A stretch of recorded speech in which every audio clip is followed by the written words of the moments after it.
L'industrie canadienne de l'acier vit des moments difficiles. Elle est frappée de plein fouet par les tarifs douaniers décrétés par Donald Trump il y a plus d'un mois. C'est dans ce contexte que Mark Carney s'est rendu à Hamilton mercredi pour annoncer une série de mesures. Le Canada va restreindre ses quotas d'importation d'acier, notamment de la Chine, et accroître les tarifs sur les excédents. Ottawa annonce aussi de l'aide pour les travailleurs, dont 70 millions pour requalifier ceux qui quittent l'industrie. Le syndicat des métallos applaudit, mais prévient que d'autres secteurs touchés par les tarifs ont besoin d'aide.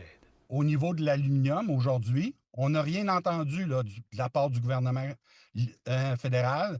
Ça aussi, c'est problématique. Même son de cloche du Bloc québécois. La forêt attend toujours des mesures.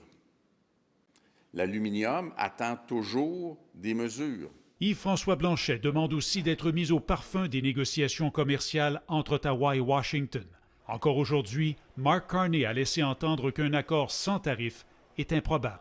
Des attentes américaines avec n'importe quel pays inclut des tarifs. On commence à se demander s'il y aura un accord commercial quelconque parce que M. Trump a bien signifié dans sa lettre récemment.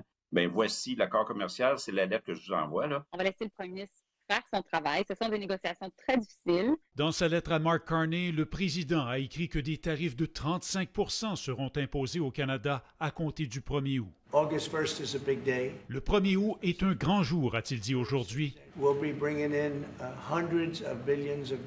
Nous allons empocher des centaines de milliards de dollars. Pour tenter d'amadouer Donald Trump, le Canada a jusqu'à présent accepté d'augmenter ses dépenses militaires, nommer un tiers du fentanyl et laisser tomber sa taxe sur les services numériques.